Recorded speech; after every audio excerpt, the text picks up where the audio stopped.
Magtisen, salam sehat selalu. Ketemu lagi dengan saya, Dr. Oka Negara di Okedok. Okedok membahas putar permasalahan kesehatan dan kedokteran dengan narasumber-narasumber yang selalu tampil energik, passionate, dan inspiratif. Kali ini kita akan membahas seputar permasalahan kulit di masa pandemi. Dan saya hari ini sangat senang, berbahagia sekali karena narasumber dan bintang-bintang tamu saya adalah para spesialis kulit yang cantik-cantik, fresh, sehat, dan selalu aktif. Tetap di Okedok, hanya di Mag TV, Magnificently Inspiring.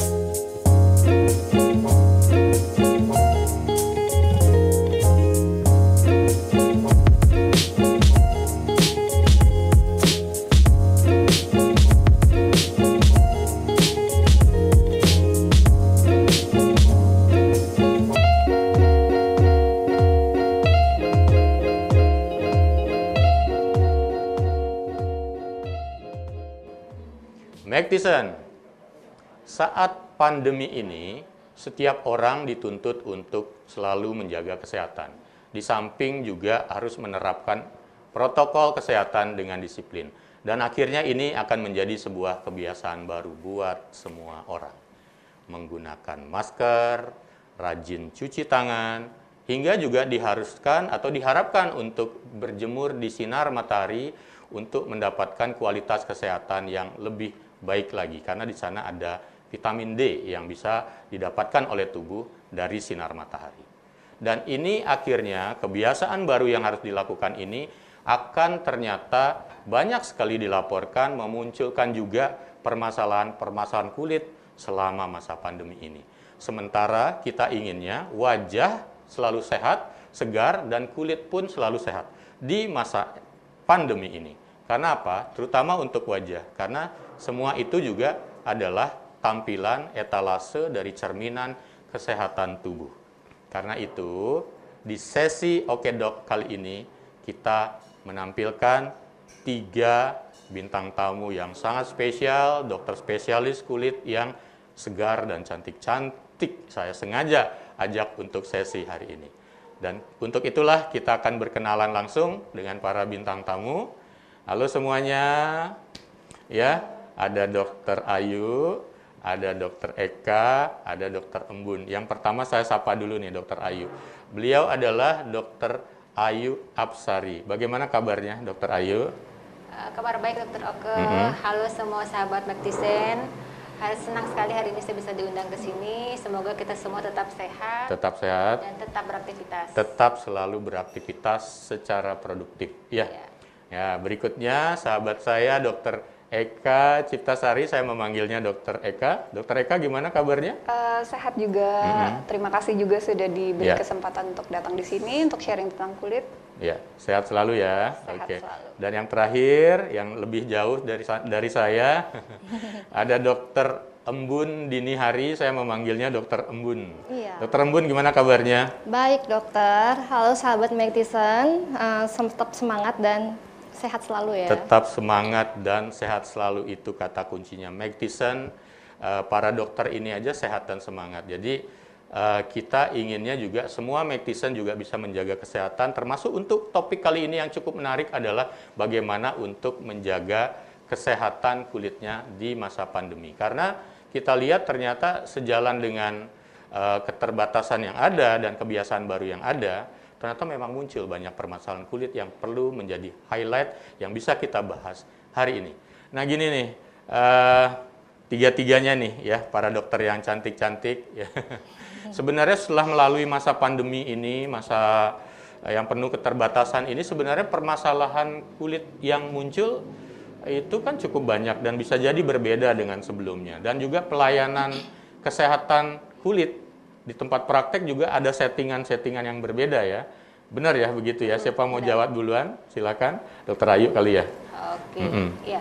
Jadi selama pandemi ini memang muncul permasalahan-permasalahan baru yang dulu sebelum pandemi itu sebenarnya nggak banyak seperti itu. Tapi seiring dengan pemakaian masker yang sering, penggunaan hand sanitizer, dan berjemur, jadi semakin banyak ada kasus-kasus yang terkait dengan kebiasaan itu ya. Jadi memang muncul ya di tempat praktek di layanan juga sering muncul itu ya. Betul. Terus kalau misalnya mungkin Dokter Eka, akhirnya kan ada keterbatasan kita ini di ruang praktek dan lain-lain. Bukan keterbatasan maksudnya apa ya? Harus kita memang menjaga sesuatunya supaya tetap aman ya. Jadi ketika pasien tetap datang kan, kemudian ada pasien datang supaya tidak mengakibatkan penularan, ada yang dirubah dong, ada yang perlu dipersiapkan beda settingannya. banget sekarang, jadi suasana prakteknya kita itu di klinik, baik di tempat praktek pribadi atau di rumah sakit itu semua udah berbeda. Dari baru pasien datang, prosedurnya seperti apa, semua juga udah harus pakai masker. Dites suhu, saturasi, dokternya sendiri dan perawatnya banyak juga hal yang harus semua dipersiapkan memakai APD gitu. Betul. Jadi suasananya sangat berbeda ya. Sangat beda ya. Padahal kan sebenarnya kalau untuk melihat pasien, artinya gini, banyak bilang, dokter kulit itu enak ya, nggak perlu macam-macam, tinggal pakai mata aja ngelihat. Ternyata nggak sesederhana itu, apalagi sekarang justru karena harus dekat, melihat, sementara sekarang kan orang berbatasan. Jadi tambah membuat mendiagnosisnya menjadi banyak hal yang menjadi hambatan sebenarnya ya. Perubahan itu ada ya. Terus kalau pasien-pasien gimana Dokter Embun? Kalau saat ini pasien memang berkurang. Tambah banyak ya? Berkurang sekali ya ke tempat katanya praktek. dokter katanya enak, tetap bisa kerja, pasiennya masih banyak, ternyata enggak ya? Justru berkurang. Mereka kan takut untuk datang ke klinik ataupun ke rumah sakit kalau tidak emergensi sekali. Nah, saya selalu mengedukasi pasien kalau tidak emergensi sekali tidak usah datang langsung ke klinik atau ke rumah sakit, bisa lewat teledermatologi. Jadi memang mereka telemedicine bisa, jadi bisa mengirimkan foto keluhannya mereka, terus saya berikan konsultasi lewat via online. Jadi masih bisa tetap dijalankan ya, sebenarnya bisa dimaksimalisasi. Tapi memang begitu Mektisan, kenyataannya adalah di pelayanan pasien secara keseluruhan memang satu, pasien di awal-awal jadi males ke dokter, pasiennya turun jumlahnya. Tapi sejalan dengan itu kebutuhan untuk ke dokter tetap ada. Jadi dokter harus mempersiapkan segala sesuatunya supaya tidak terjadi penularan, mulai dari pakaian, situasi ruangan, semuanya dari awal mesti harus dicuci tangan dulu, pakai hand sanitizer, pakaian harus lengkap, pakaian APD juga level yang dipersyaratkan untuk tipe pelayanannya, ada yang level 1, level 2, level 3. Itu semuanya memang membutuhkan hal yang perlu dipersiapkan. Masalah-masalah yang muncul di kulit juga berkaitan juga rupanya tentang apa yang terjadi kebiasaan baru ya. Jadi tadi ya Dokter Ayu kan bilang ya, ada yang berkaitan dengan penggunaan masker, ada yang berkaitan dengan cuci tangan, ya cuci tangan itu dengan sabun, dengan hand sanitizer juga kebiasaan yang diharapkan untuk berjemur ya. Itu ya tiga masalah yang paling sering mungkin muncul ya. Jadi saya tertarik ini tentang masker ya. Kita pakai masker untuk menulari supaya nggak ada kontak droplet baik dari kita atau orang lain masuk ya. Nah, tetapi upaya untuk pakai masker ini ternyata muncul ya masalah-masalah di kulit ya. Mungkin saya kasih ke Dokter Eka ya. Dokter Eka, kira-kira masalah yang penggunaan masker ini di kulit apa aja sih? Oke, yang paling sering itu adalah marks acne atau jerawat yang muncul di daerah terutama yang ditutup oleh masker. Dan secara dermatologi atau dari kulit itu kita sebutnya istilahnya acne mekanikal. Jadi jerawat itu terjadi karena ada gesekan ya, faktor gesekan. Jadi terutama kalau kita pakai masker di daerah yang tertutup masker, kita kan tetap berbicara, ada gerakan dari kulit itu bergesekan dengan masker. Gesekan maskernya dengan kulit pokoknya ya, itu ya, itu mengakibatkan salah satunya paling sering jerawat ya. Iya, jadi terutama itu jerawat itu muncul di daerah yang tertutup masker. Itu banyak sekali sekarang kasusnya. Banyak kasusnya. Dan itu ngaruh nggak dengan jenis maskernya? Oke, nah itu ngaruh dengan bahan maskernya, dengan lamanya menggunakan masker, Dan yang paling susah untuk dihindari adalah kita terbiasa untuk memakai kosmetik, ya kan, makeup. Padahal sekarang kita tertutup daerah di bawah mata ini dengan masker. Nah, itu apabila kita menggunakan makeup, itu menggunakan sesuatu yang udah menutup pori-pori dan itu ditutup lagi dengan masker. Ditutupin lagi, double akhirnya ya. Tambah memperparah dan tambah menyebabkan banyaknya terjadi maks akne. Terus ada rekomendasi nggak bahan masker yang kira-kira bisa mengurangi masalah dari jerawat atau permasalahan kulit karena masker tadi? Kita kan memang harus memilih masker yang sudah ditentukan aman, ya, dari paparan percikan dari luar itu. Jadi tetap harus memakai masker yang sudah ditentukan, yang aman tentunya, tapi tetap juga memilih yang nyaman gitu. Kalau seandainya kita memakai masker medis itu kan berarti tidak ada pilihan lagi itu, dok, bahannya memang udah seperti ini. Tapi kalau kita memakai masker kain, usahakan memilih yang bagian dalamnya itu tidak tidak terlalu tertutup sekali, jadi tidak kasar, jadi menimbulkan gesekan, jadi lebih nyaman gitu ke kulit. Ya. Intinya adalah satu, tetap nyaman di kulit. Kedua, memiliki proteksi terhadap penularan. Jadi mempertemukan antara satu sisi sehat dan sisi nyaman. Di situ sebenarnya akhirnya masker yang bagus ya. Iya, dan sering ganti masker, dok. Ada yang pakai masker gitu seharian, pakai masker yang sama. Enggak dicuci. Tidak dicuci, tidak diganti. Besok dipakai lagi.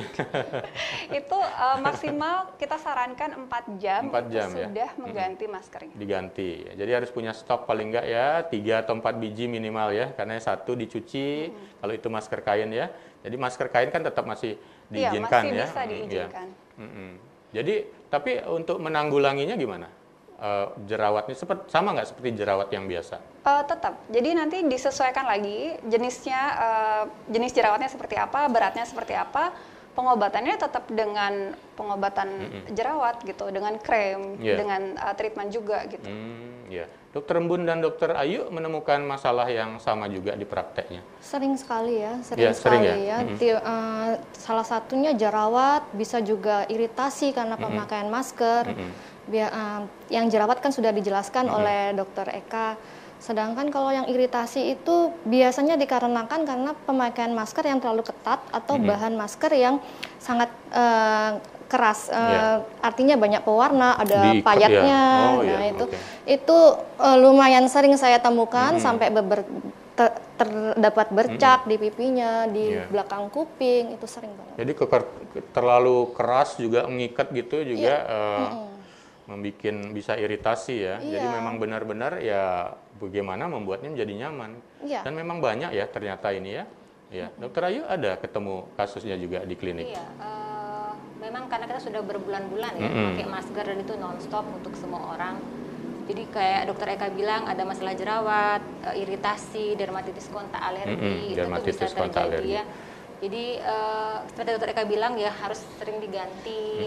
Kalaupun memang tidak menggunakan masker medis tapi menggunakan masker kain, pencuciannya udah bener belum? Misalnya kalau kita nyuci itu pakai air hangat, jadi bakteri-bakteri yang ada di situ juga hilang. Dia deterjen yang tidak ada perfumnya, ya, dan benar-benar bersih membilas deterjennya, jadi nggak nempel lagi di masker itu. Jadi satu nyaman, dua memiliki proteksi. Dan karena dia reuse, mungkin yang reuse juga harus benar-benar dibersihkan dengan baik, termasuk juga mungkin dijemurnya juga dengan cara yang baik.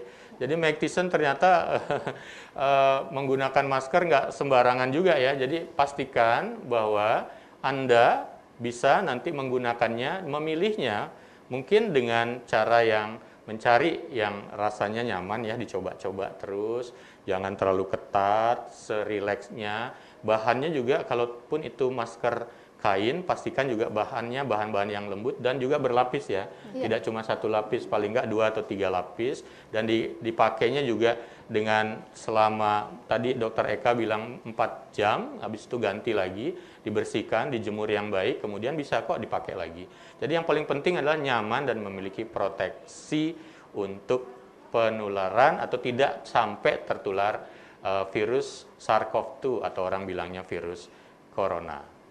Ya, berikutnya Mike Tyson, saya banyak pertanyaan juga sebelum acara ini direkam, kita wawancara ini, ada pertanyaan juga, Dok, itu kemarin kan kita selama ini diminta salah satu protokol kesehatannya adalah yang 3M itu salah satunya rajin untuk mencuci tangan. Diharapkan untuk mencuci tangannya dengan menggunakan sabun selama 20 detik dengan cara-cara yang diharapkan sesuai dengan cara mencuci tangan yang benar. Tetapi juga ada rekomendasinya juga menggunakan, kalau nggak sempat cuci tangan, pakai deh hand sanitizer.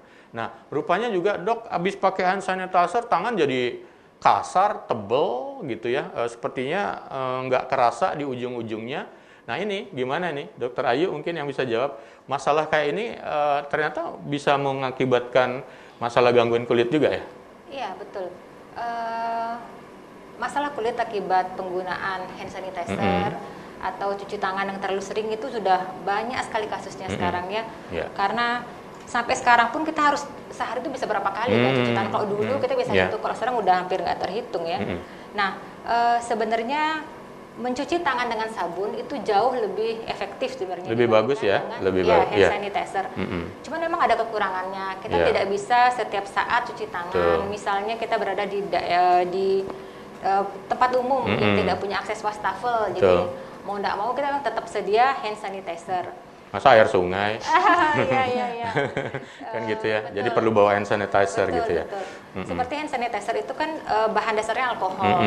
Nah, tentu efek samping yang mungkin terjadi dari penggunaan berulang-ulang hand sanitizer itu adalah kulitnya kering, ya, iritasi jadinya, karena dermatitis kontak. Dermatitis kontak ya, namanya ya.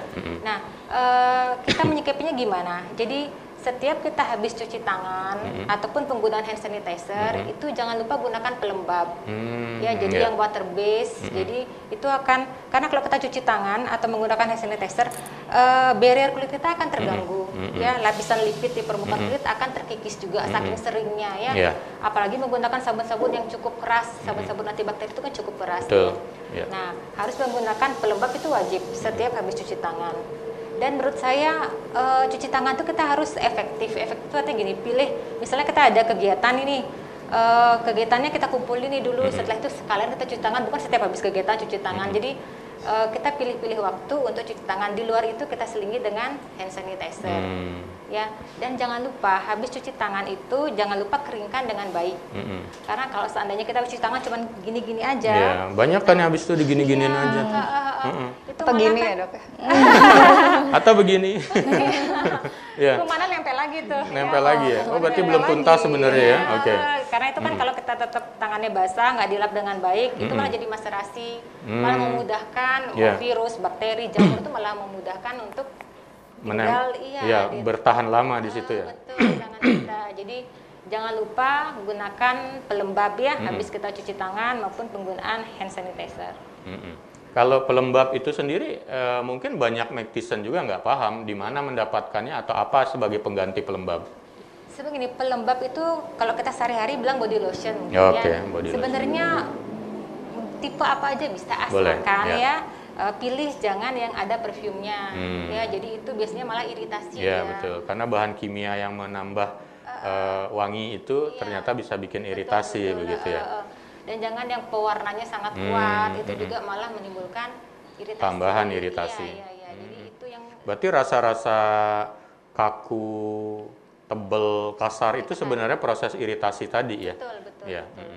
Jadi nggak nyaman itu. Bisa bayangin yang lagi pacaran gitu ya, mau megang pacar, tangan pacarnya tebel jadinya. Iya, apalagi fungsi tangan kan banyak tuh. Kalau tangannya masalah, kan mengganggu kualitas hidup juga kan. Karena tangan kita pakai makan, pakai salam, persis. Jadi fungsi kulit pada tangan akhirnya menjadi mengalami gangguan ya. Jadi sensitivitasnya yang harusnya bisa difungsikan untuk bekerja, hal-hal yang produktif jadi terganggu ya.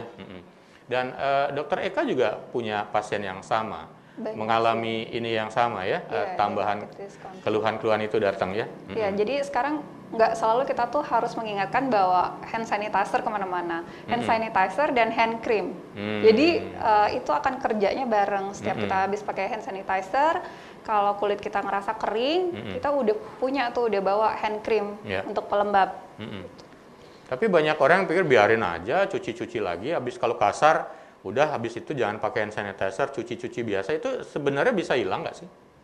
Apanya? Kalau misalnya dibiarin saja, yang tebal atau iritasi itu, kemudian diganti nggak pakai hand sanitizer dulu, diganti dengan cuci tangan saja kemudian? Sekarang kan tergantung jenis kulitnya juga. Kalau memang tipe kulitnya yang sudah kering, sering lagi cuci tangan, tambah kering lagi.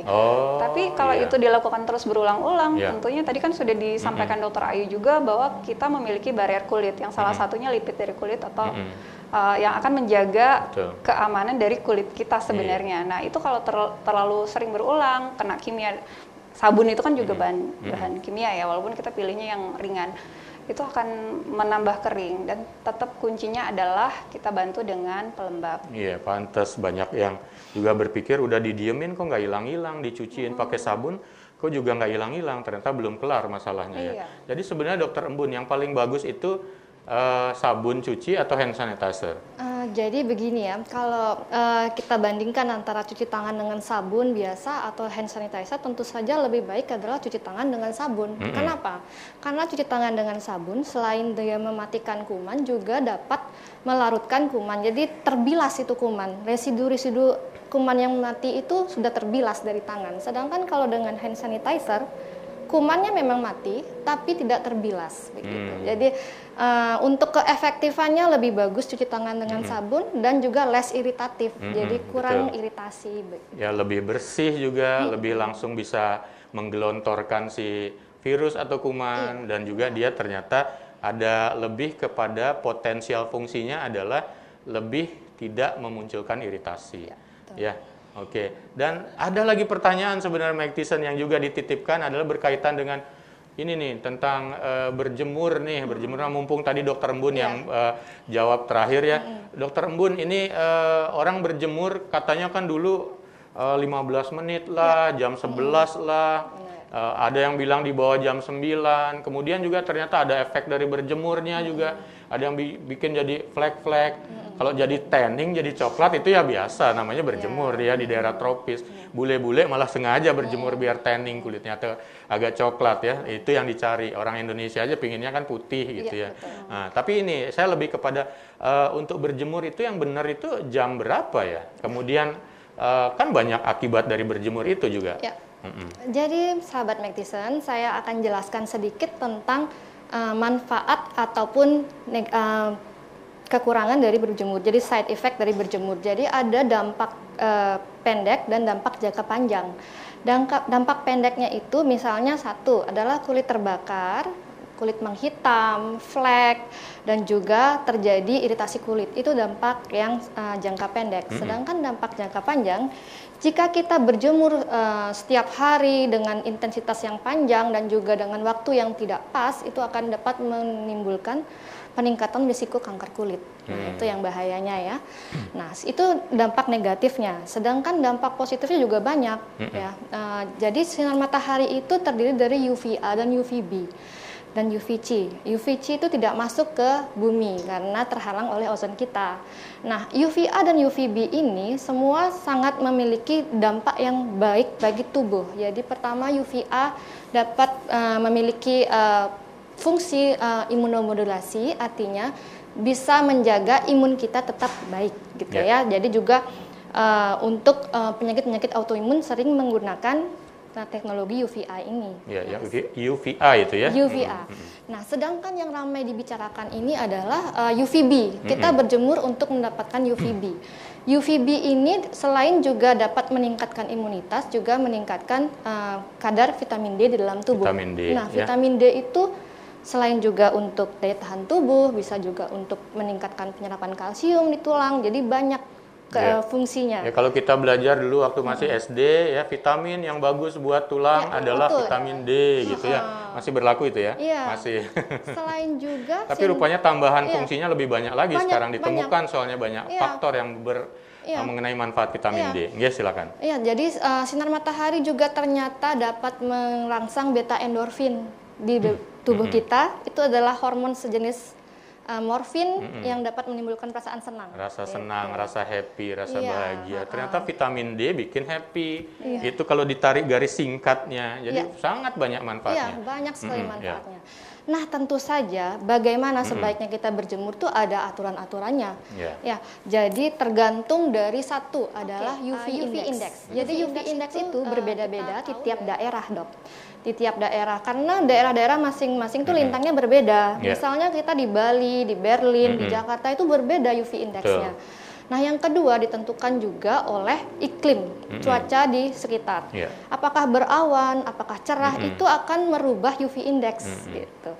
Nah, aplikasi yang paling mudah untuk menentukan UV index itu kita bisa download loh di ada ya, di download ya. Di iOS. Jadi itu ketahuan sebenarnya Anda tinggal di mana ya. Kelihatan akhirnya. Benar-benar.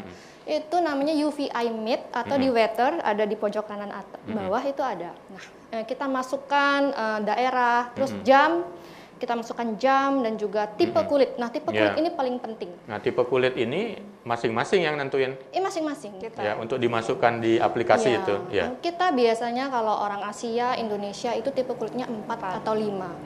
Sedangkan yang Asia, Chinese, Jepang itu tipe 3. Lebih ke bawah lagi ya? Iya, kita lebih tahan terhadap sinar matahari karena kadar melanin lebih tinggi. Gitu.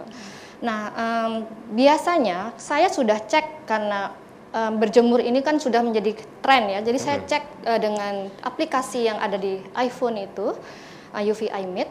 Ternyata kadar paling baik untuk berjemur itu 1 minggu terakhir ini dengan cuaca yang kadang berawan, kadang cerah itu. Jam 8:30 sampai jam 9:30 itu pagi, sangat bagus. Itu yang paling bagus itu untuk yang, berjemur. Ya betul, karena UV indexnya 8:30 sampai 9:30. 9:30. Waktu kita. Sudah waktu maksimal. kita. Ya.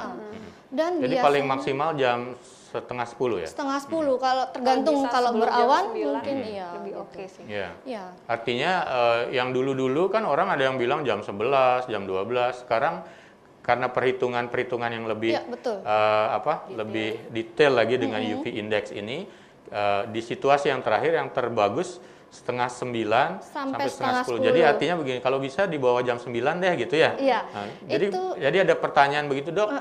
Di bawah jam 9 bagus nggak? Bagus berarti ya jawabannya ya bagus, untuk saat ini. Tapi jangan kurang dari 8:30 karena kurang dari 8:30 UV indeksnya sangat kecil. Jadi kita untuk mendapatkan UVB, untuk mendapatkan vitamin D itu jadi tidak maksimal. Tidak efektif juga. Jadi efektif, ada waktu-waktu tertentu.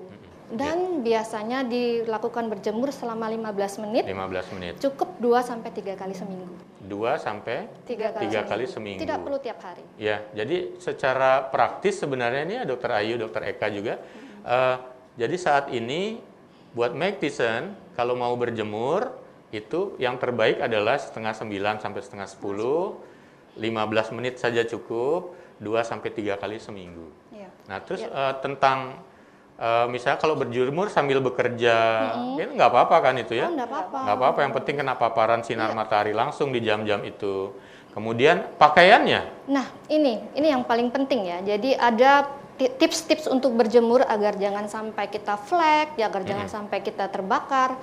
Itu cukup kita berjemur 20% dari seluruh permukaan tubuh. Jadi nggak usah semuanya. Jadi kita pilih jangan wajah lah. Wajah kan nanti kita flek, penampilan berkurang, nanti nggak pede kan. Jadi kita tutupi sunblock hanya pada daerah wajah. Di daerah lain kita buka, terus kita berjemur tanpa menggunakan sunblock. Di daerah lain tetap pakai pakaian ya, yang kira-kira secukupnya menutupi begitu. 20%. Berarti yang penting ada paparan konsisten di 20% area kulit yang terbuka begitu ya. Itu udah cukup loh ternyata Magtisen. Mungkin Dr. Eka atau Dr. Ayu ada yang mau mengkonfirmasi lagi, menambahkan? Ya, jadi sebenarnya pertanyaannya itu yang paling sering ditanyakan itu tentang pakai sunblock ya. Iya, betul. Itu sunblock itu tabir surya ya. Berjemur itu kita pakai sunblock nggak untuk dapat. Jadi yang sebenarnya yang harus kita jaga itu adalah area wajah. Pakai topi, pakai sunblock itu daerah wajah. Jadi kalau yang dibiarkan terpapar itu daerah lengan, bawah, daerah tungkai itu sudah cukup sebenarnya. Sudah cukup sebenarnya. Jadi nggak perlu pakai bikini, semua terlihat sampai wajah juga kayak dijemur itu. Itu kalau di pasar mau jemur pakai bikini gimana ceritanya? Oh enggak. Mungkin maksudnya kalau lagi di kolam renang di pantai. Kadang soalnya kalau di rumah tuh banyak juga yang saya lihat di story gitu ya di videonya, itu seminim mungkin pakaiannya dan wajahnya juga terpapar. Jadi agak kasihan juga karena sebenarnya wajah itu justru kita lindungi. Kita boleh pakai topi, pakai kacamata hitam, kita pakai UV sunblock ya daerah wajahnya. Itu untuk menghindari keluhan di daerah wajah. Jadi di daerah lain aja yang terpapar. Gitu. Dokter Ayu, ada yang mau ditambahin? Iya, mungkin saya lebih menekankan kayak dokter Bun bilang tuh tipe kulit itu sangat penting. Tipe kulit tiap orang kan beda-beda. Bahkan kita tinggal di Bali, misalnya dapat UV index yang sama, tapi tipe kulit kita berbeda. Jangan samakan misalnya dokter Oke atau dokter Eka. Iya lah, masa disamain? Jauh banget. Ya, jadi tipe kulit orang yang Chinese gitu dia lebih mudah terbakar. Jadi waktu paparannya. Jadi tergantung genetik atau race ya. Seperti itu. Jadi jangan sampai kita merah banget tuh, jangan sampai kayak gitu, malah jadi sunburn jadinya. Jadi benar-benar mulai misal dari 5 menit dulu dan sampai maksimal 15 menit. Itu bertahap ya. Bertahap. Oh gitu. Wow. Ini adalah sebuah insight yang baru mungkin karena kita fokus di pandemi ini, ternyata salah satunya juga menjaga kesehatan tubuh supaya mendapatkan tadi vitamin D itu, ternyata vitamin D fungsinya banyak. Bahkan untuk kesehatan di bidang saya, kesehatan reproduksi juga dia memiliki fungsi yang kuat, banyak penelitian juga di sana. Jadi untuk mendapatkan vitamin D ini salah satunya adalah juga untuk bagaimana berjemur yang efektif. Dari tadi Dr. Embun, Dr. Eka, dan Dr. Ayu sudah menyampaikan itu sebenarnya bagaimana cara melakukan berjemur yang efektif supaya mendapatkan manfaat dari berjemur itu sendiri. Jadi ada faktor-faktornya yang sudah disebutkan tadi. Yang penting adalah saat ini kalau memang mau berjemur, ya pastikan memang nggak usah terlalu terbuka semualah, santai aja karena ternyata cukup sekitar 20% yang terpapar khusus matahari langsung, malah wajah harus dilindungi ya. Kemudian juga waktu nggak usah lama-lama, 15 menit itu udah paling lama ya sebenarnya. 2-3 kali seminggu di jam-jam yang memang kadar dari paparan sinar matahari yang diharapkan itu jam 8.30 sampai jam 9.30. Jadi mudah-mudahan tadi yang disampaikan ini bisa dijadikan rumus pegangan, catatan, dicatat, dibagi-bagikan kepada yang lain karena untuk mendapatkan manfaat dari sinar matahari yang terbaik begitu. Ya, Mike Tyson tadi 3 hal utama sebenarnya yang dititipkan pertanyaan untuk dijawab oleh para dokter yang hadir hari ini sudah terjawab yang berkaitan dengan perubahan-perubahan selama masa pandemi yang berkaitan dengan kulit.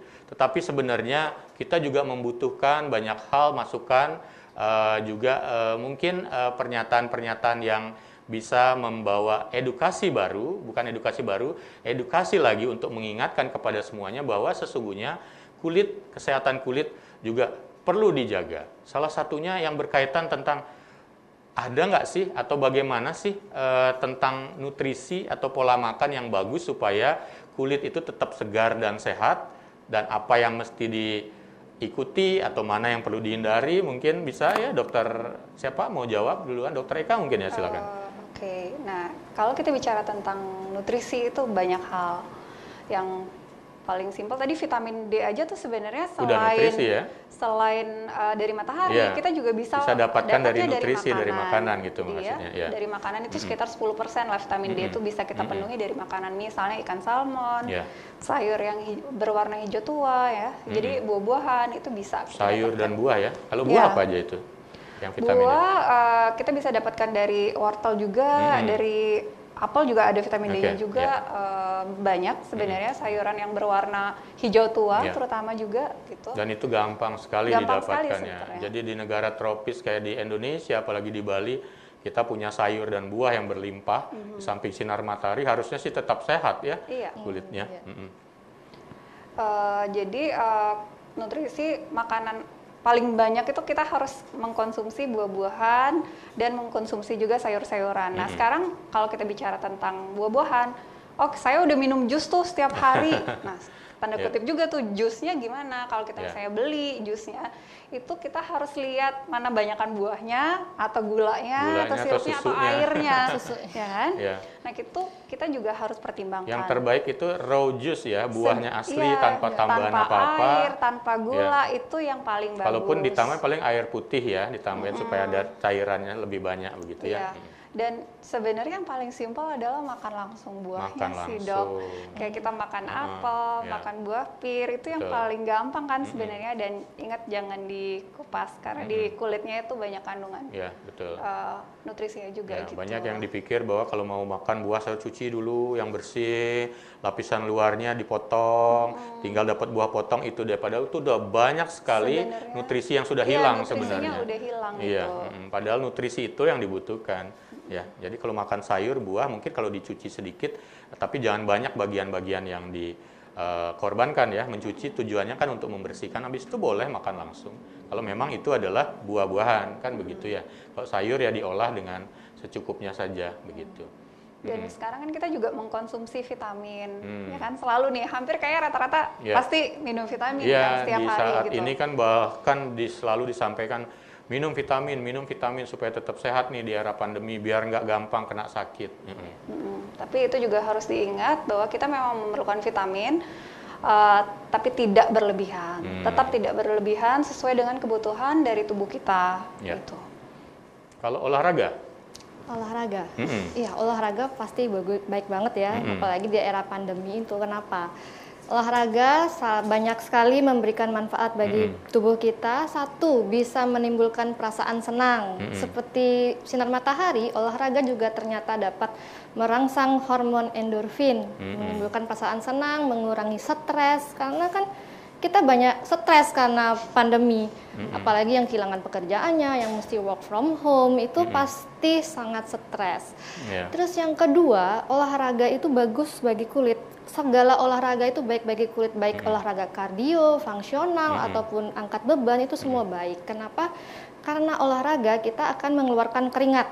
Nah, keringat ini akan membilas kotoran di dalam pori-pori, sehingga menyebabkan kulit kita terlihat glowing gitulah ya, cerah, pori-porinya terbuka begitu. Jadi benar-benar bisa kelihatan ya, oh ini seger nih pasti rajin olahraga. Iya benar, kencang beda.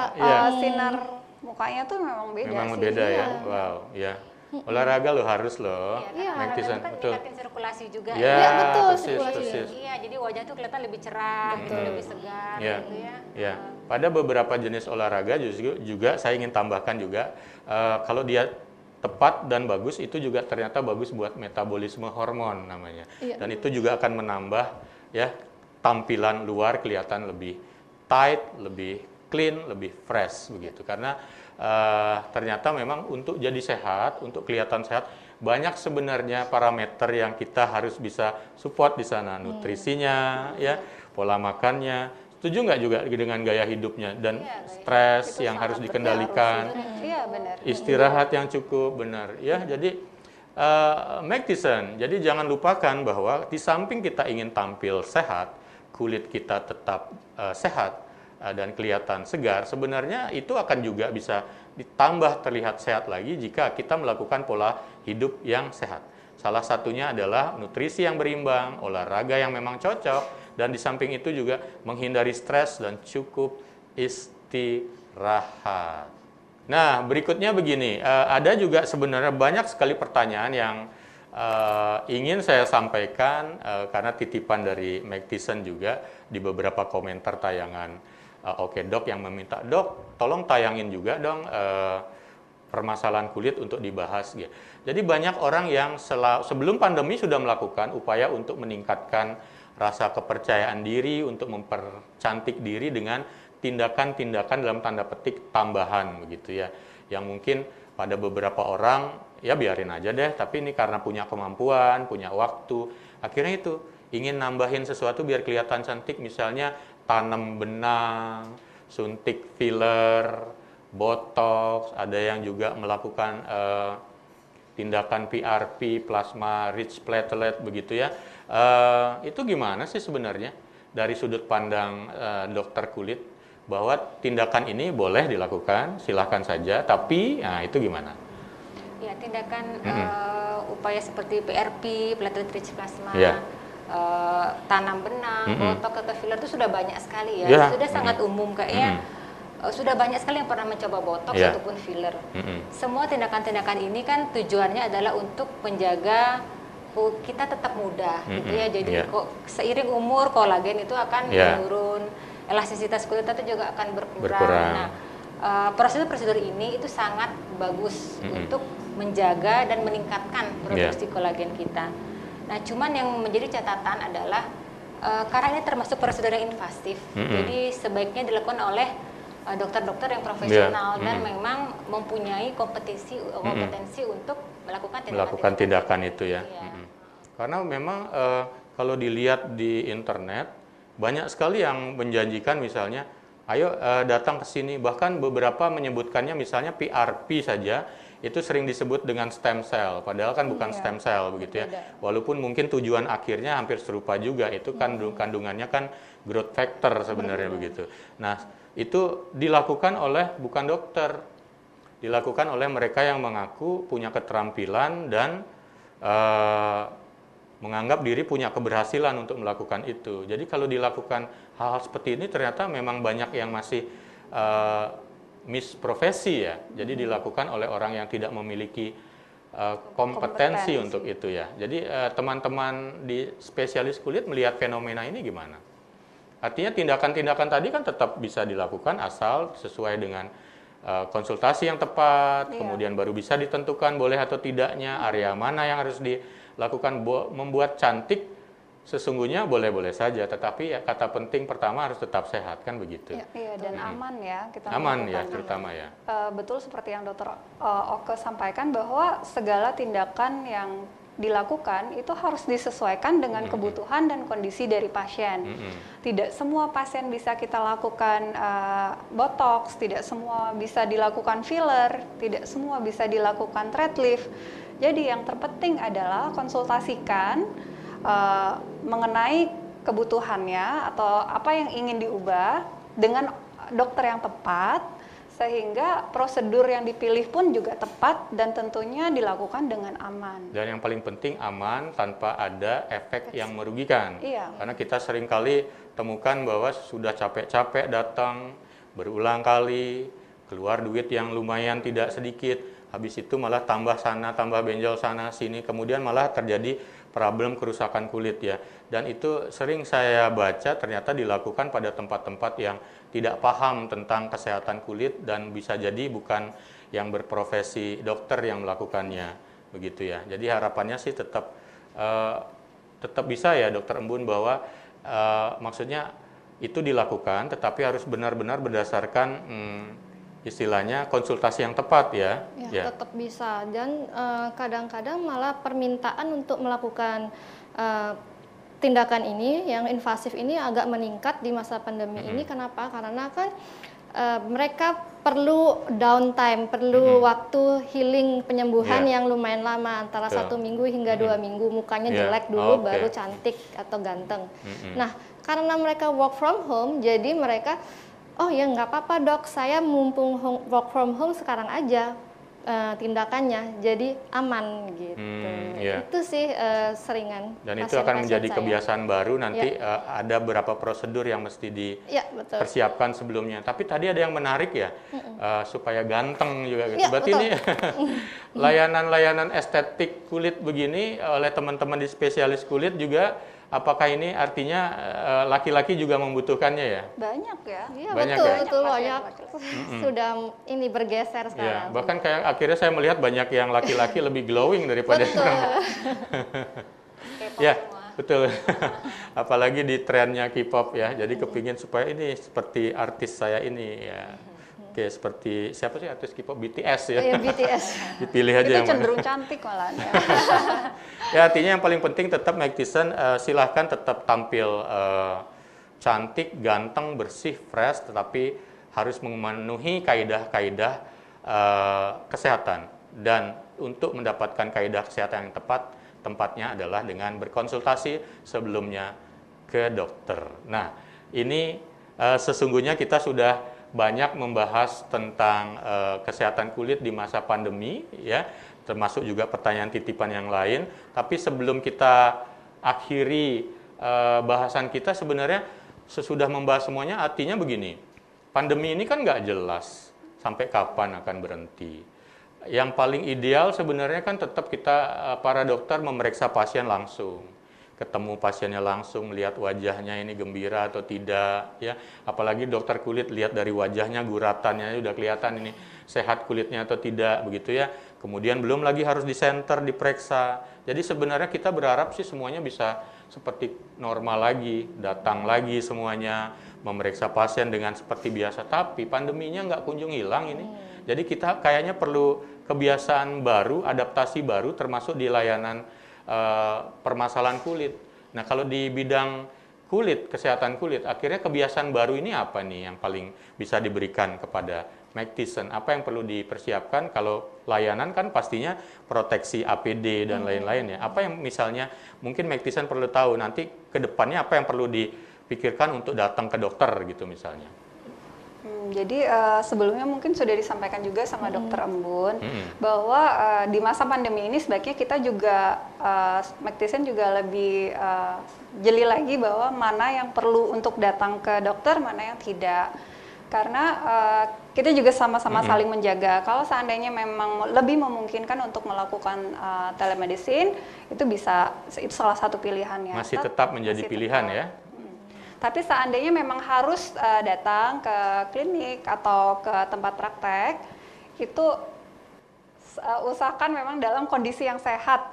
Jadi sadar diri juga ya. Kita pun sebagai dokter juga sadar diri dalam kondisi yang sehat kita akan bertemu dengan pasien. Tapi kalau kita dalam kondisi yang tidak sehat, kami tentu tidak akan bertemu dengan. Ya, artinya kalau lagi demam, batuk, pilek, apalagi jelas batuk dengan sesak, maksain diri, aku kayaknya kurang fresh, aku mau melakukan tindakan atau ini ada jerawat mau ke dokter, sebaiknya juga dipikirkan itu jangan dulu datang ya, apalagi kalau misalnya permasalahan kulitnya bukan hal yang emergensi, masih bisa ditunda untuk satu minggu atau 2 minggu begitu ya, sampai sembuh dulu kan, gitu.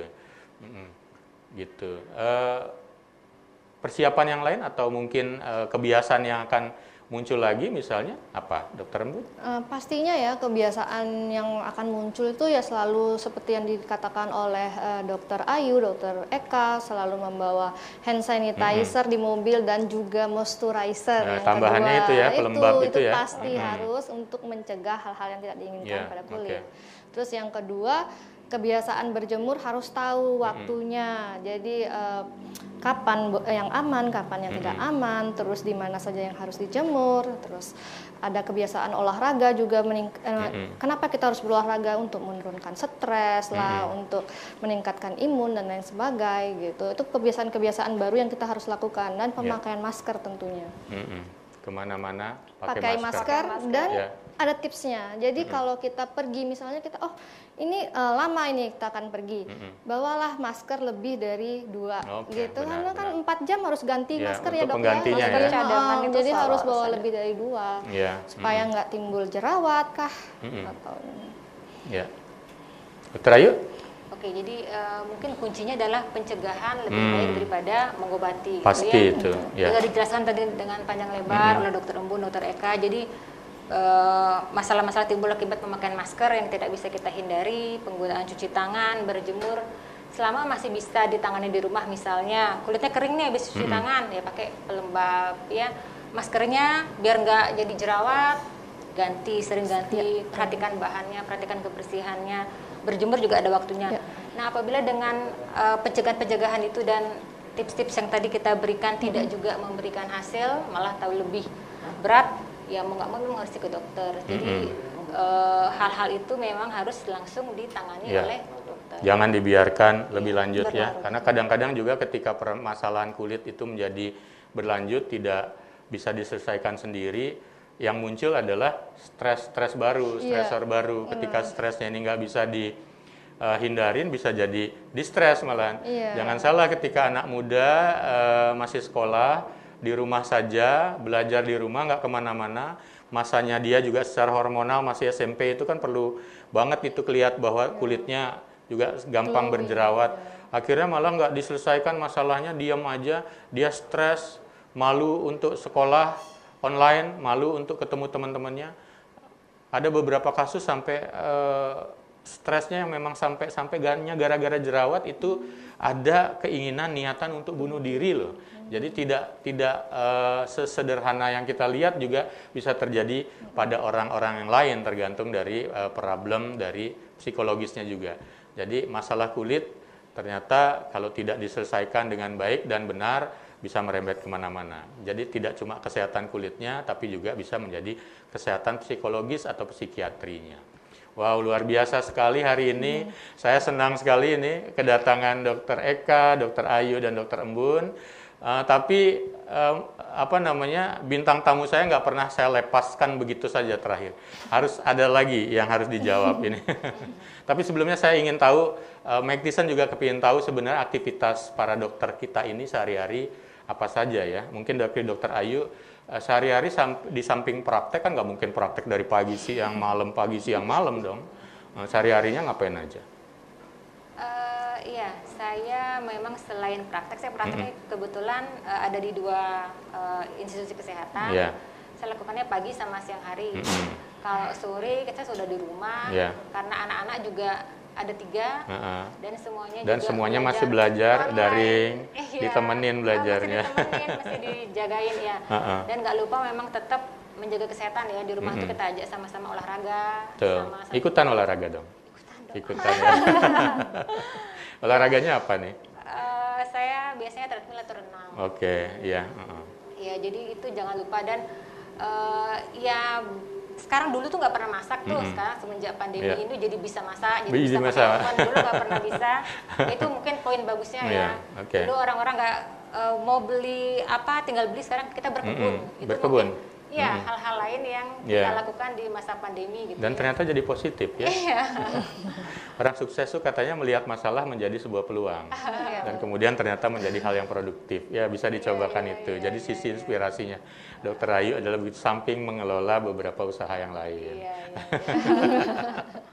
Ya, kalau Dr. Eka ini saya kenal suaminya dengan baik, kemudian juga saya ikuti perkembangan putra-putri beliau, ada 1 putra, ada 2 putri, ya kalau kelihatan bareng-bareng nggak kelihatan seperti mamanya, gitu ya, seperti kakaknya aja. Gimana nih, anak-anak semuanya sehat dan diribetin nggak dengan kegiatan mereka juga?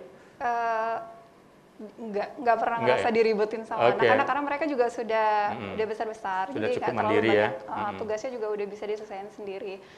Ada satu sisi positif yang kita bisa lihat di sini, waktu kita lebih banyak untuk keluarga dan mereka cenderung ada terus di rumah sama kita, jadi kita bisa spend time banyak dengan, malah banyak me time jadinya atau banyak time ya, family time ya. Jadi olahraga bareng, terus saya kebetulan suka ngelukis ya, kita ngelukis sama-sama. Banyak hal sih, kayak masak, bener juga itu, jadi tiap hari ada aja ya belajar masak karena mereka di rumah juga terus. Banyak hal sih yang sebenarnya. Dr. Eka ini juga menyibukkan waktunya dengan melukis ya, Magdisen, dan lukisan-lukisannya ternyata juga dijadikan masker seniman ya. Istri saya salah satunya yang mengidolakan masker seniman dari Dr. Eka ya. Terima kasih tetap jalan-jalan. Terima kasih sudah memakai masker ya. Tetap jalan-jalan juga sih, Dok. Jalan-jalan jadi juga, sebenarnya banyak juga yang nanya kan, kalau misalnya pandemi seperti ini kita boleh pergi-pergi nggak? Oke, kita bisa pergi tapi di alam terbuka sebaiknya. Ya, sebaiknya di alam terbuka ya, dengan protokol kesehatan, dan tentu saja di anggota yang berjalan ini semuanya sudah dalam keadaan aman ya dari COVID-19. Kalau Dr. Embun? Saya selain urusan rumah tangga, ini kan jauh nih, saya panggil ke sini kan dari prakteknya yang jauh. Tempat tinggal saya di sana. Jadi selain urusan rumah tangga, saya juga praktek. Praktek saya kebetulan agak jauh ya, di Kelungkung sama di Ubud. Jadi untuk yang lainnya mungkin olahraga sama keluarga, sering ke pantai, sekalian bisa berjemur di sana. Tapi pantai nggak rame ya? Ada yang sepi, ada yang ramai. Cari yang sepi. Iya, cari yang sepi. Jadi kita cari yang sepi sambil jogging di sana, olahraga gitu. Dan aktivitas jalan-jalannya juga yang outdoor sama kayak Dr. Eka. Jadi ke alam terbuka gitu. Ya. Jadi luar biasa, dokter-dokter kita ini samping praktek juga di masa pandemi tetap menerapkan pola hidup sehat loh ya, nutrisi, olahraga, juga ikut happy with family, itu juga meningkatkan endorfin. Jadi jalan-jalan tetap dilakukan dengan protokol kesehatan. Nah, satu lagi, setiap bintang tamu yang hadir di acara saya juga saya minta untuk menyebutkan 5 words. 5 kata tentang apakah itu tergantung yang saya tanya, begitu ya. Jadi gini, saya ingin bertanya kepada 3 dokter bintang tamu saya ini, sebutkan bareng-bareng dulu ya, ini ya, bareng-bareng rebutan ya. Sebutkan 5 kata yang dirasakan selama pandemi ini sebagai seorang dermatolog, sebagai seorang spesialis kulit. 5, 1, 2, 3, 4, 5, 1. Siapa duluan? Was-was. Ribet. Was-was. Waspada. Ribet. Waspada. Ribet. Iya. Berjarak. Berjarak. Profesional. Profesional. Stop ya. 5 aja. Jadi tadi apa? Tadi yang pertama was-was. Kok was-was? Kita praktek Senin sampai Minggu. Kalau saya Senin sampai Minggu di 3 tempat yang berbeda. Dalam sehari kita bertemu banyak orang ya. Pasien. Kita tidak pernah tahu dan siapa kita itu. tidak pernah tahu. Jadi ada was-was aja nih. Jangan-jangan ini kenapa-napa ya. Kayaknya semua dokter deh begitu. Iya, ya? Semua dokter. Semua Saya dokter rasa semua di dokter saat pasti pandemi merasa hal yang sama. Semua dokter sebenarnya was-was Tapi saat menjalankan praktek. Mungkin nggak dokter juga sih. Semua yang bekerja Iya saat betul, ini. semua yang ketemu dengan orang banyak sebenarnya. Iya. Apalagi kalau dokter kulit kan harus dekat sebenarnya. Ya, teman saya dokter gigi aja juga sangat was-was karena kan pasiennya harus buka mulut. Lebih was-was lagi itu. Jadi, terus tadi yang kedua waspada. Kenapa Dokter Ayu waspada? Iya, kita pekerjaan kita sebagai dokter ya, kita dituntut untuk bertemu langsung dengan banyak orang ya. Jadi kita benar-benar harus waspada. Jadi jangan cuci tangan, jaga jarak, itu memang benar-benar harus mempersiapkan diri akhirnya. Mempersiapkan diri sebelum bertemu dengan banyak orang. Jadi sebenarnya nyambung ya, gara-gara was-was jadinya waspada. Gara-gara was-was jadinya waspada. Jadi saya ingat yang ketiga apa tadi ribet. Jadi ribet semua sekali. upayanya jadi ribet begitu ya, nggak seperti sekali. sesederhana dulu ya. Ribetnya apa aja? Gini, kita harus pakai sebelum kita praktek harus pakai APD lengkap, cek suhu, pasien juga harus dicek suhu, terus ruangan. Pernah nggak sih ada pasien yang suhunya 37 ke atas, 37,8 atau 38, kemudian itu kita nggak lolos itu gitu? biasanya nggak lolos di bawah. Lolos di bawah. Udah Di di bawah screening, udah ya. belum screening ketemu dulu. kita. Disuruh pulang akhirnya ya? Di rapid test biasanya. Ya, itu. Dan ribetnya yang lain kita harus rapid test tiap minggu, swab juga kan karena takut kita sebagai orang yang tak bergejala gitu dan membawa penyakit ke rumah. Iya, ribet Jadi ternyata. ribet banget. Benar ribet gitu. itu. Ya, belum lagi karena harus pakai semuanya ya, betul. supaya jadi nggak bisa leluasa ketemu dengan pasien. Terus yang tadi yang keempat apa ya? Berjarak. Oh iya, berjarak. Ya akhirnya berjarak. Jaraknya cuma jarak sama orang? Jadi kalau dulu kita approach-nya dengan pasien, kita bisa ngobrol lama, kita menyentuh pasien, melihat, memegang kulitnya dengan tanpa rasa was-was gitu. Sedangkan sekarang ada padahal aturan. sentuhan itu membuat sugesti ya, membuat kita lebih akrab ya. Belum lagi kalau datang cipika-cipiki. Sama pasien enggak dong. Oh enggak ya? Jadi kalau sekarang untuk konsultasi aja tuh di meja konsultasi kita dengan pasien itu udah ada sekatnya, kaca. Kita Ada kadang partisi melihat ya. gitu, hanya melihat dengan jarak yang 1 meter itu sudah gitu. Terus tidak selalu menyentuh pasien karena memang dengan melihat itu aja yang merupakan keluhan kita sudah bisa mendiagnosa dan tidak bisa berkomunikasi lama juga gitu. Iya betul. Jadi semuanya begitu. berjarak. Jadi berjarak. Belum lagi berjarak itu tidak cuma di praktek akhirnya. Kalaupun di keluarga kita sudah kenal baik ya, tapi berjarak itu juga dengan orang-orang lain yang terdekat yang kita tidak tahu. Karena mungkin ada keluarga jauh mau ketemu jadinya nggak bisa lagi. Berjarak sosial itu juga ternyata menghalangi relasi friendship kita dengan orang banyak. Kita aja berjarak kan dok? Ya jadinya ini kita juga berjarak. Tadi mau fotoan maksud saya biar dekat-dekatan gitu, biar saya senang. Ya pada jarak-jarakan. Di rumah tapi pun nggak kita apa-apa. dengan keluarga juga berjarak. Saya yang paling merasakan adalah sudah hampir 7 bulan ini nggak bisa meluk sama cium papa mama saya gitu. Karena memang kita takut gitu kan. Ya takutnya kita merasa sehat padahal ada virus ya, kita memeluk orang yang mungkin lebih beresiko, kita anggap lebih dari kita, karena faktanya sudah banyak sekali terjadi kejadian para lansia yang sudah lanjut mungkin tetap di rumah aman, tetapi ternyata bisa ketularan dari mereka yang aktif bekerja di luar begitu. Wow, itu akhirnya berjarak ya, tidak cuma di profesi tetapi juga di kehidupan sosial kita. Dan yang saya senang ini yang terakhir, profesional. Jadi harus tetap profesional ya.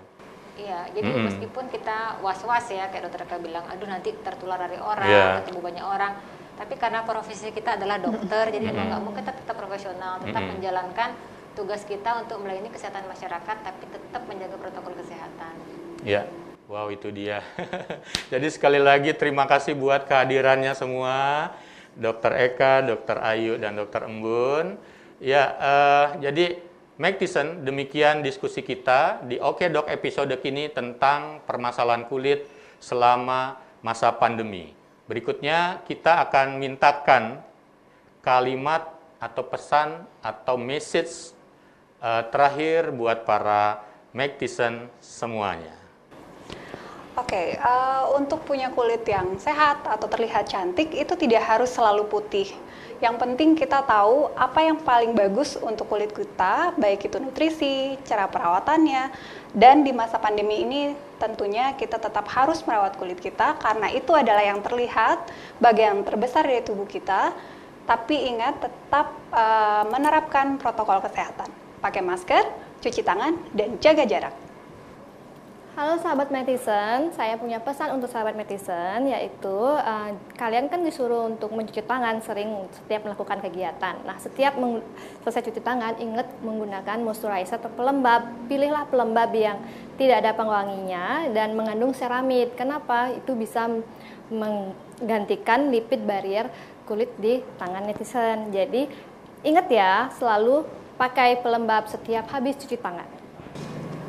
Oke, statement terakhir saya untuk sahabat Magtison semua, tetap jaga kesehatan di masa pandemi, ikuti protokol kesehatan seperti pemakaian masker, menggunakan hand sanitizer, cuci tangan yang rutin, dan berjemur dengan tata cara yang baik.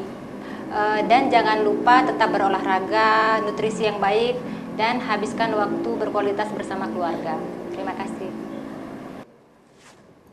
Ya, Magtison. Tadi itu adalah pernyataan atau pesan dari 3 dokter spesialis yang segar, cantik-cantik bintang tamu saya di sesi atau episode kali ini. Luar biasa semua pesan-pesannya. Dan pastikan selalu bahwa informasi yang bermanfaat ini bisa dibagikan kepada teman-teman Magtison dimanapun berada. Dibagikan karena saya yakin manfaat dari penjelasan hari ini adalah suatu hal yang luar biasa. Dan Magtison ingat selalu bahwa seseorang baru berarti bukan dari gelar, bukan dari jabatan, bukan dari nama, dan bukan dari apa yang dia miliki, tetapi baru berarti sebagai manusia dari apa yang telah dia berikan buat orang lain. Mudah-mudahan episode kali ini berkenan dan bermanfaat. Saksikan selalu Oke Dok hanya di Mag TV, Magnificently Inspiring.